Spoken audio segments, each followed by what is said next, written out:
So ayan mga guys, makita nyo, grabing dumi nitong ating tank ng ating pair ng blue polar parrot. Ayan siya. So may fry na yan sila nakaraan, di ko na alam kung nasaan na kasi hindi ko makita.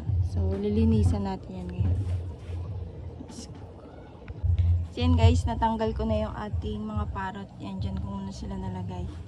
So tuturuan ko kayo magtanggal nitong ating mga watermarks. Ganito lang yan kasimple guys. Ilapag nyo dyan sa lupa. Tapos ito lang guys yung kailangan natin. At ito lupa. Yan. Yan, ganyan lang.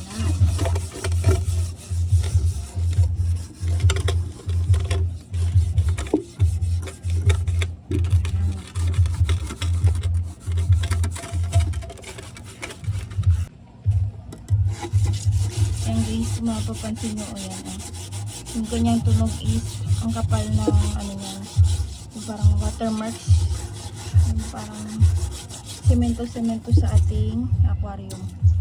Pag ganyan yan, madikit pa yan, pero pag ganito na yan, smooth na siya, so wala na yan, natanggal na yan siya guys.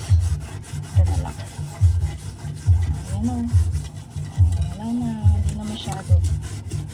So, yan lang guys, yung pagtanggal ng watermarks.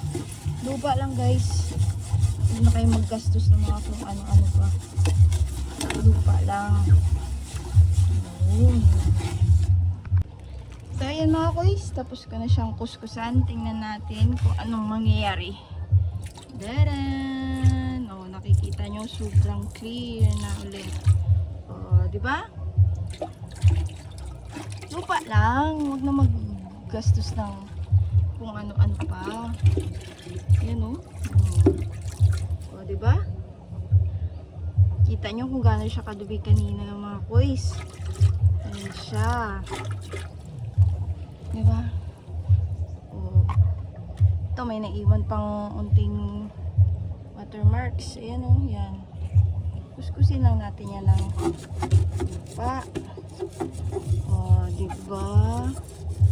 Hindi na natin kailangan gumastos pa ng mga kung ano-ano pantanggal ng mga watermarks dyan. Yan lang, libreng-libre.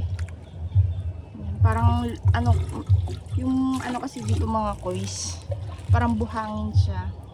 Yan, medyo magaspang-gaspang. Daran! Diba? Ang linis niya na.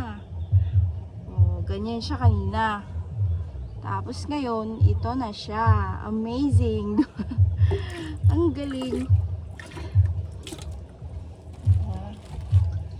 Da-da-da-da-da-da!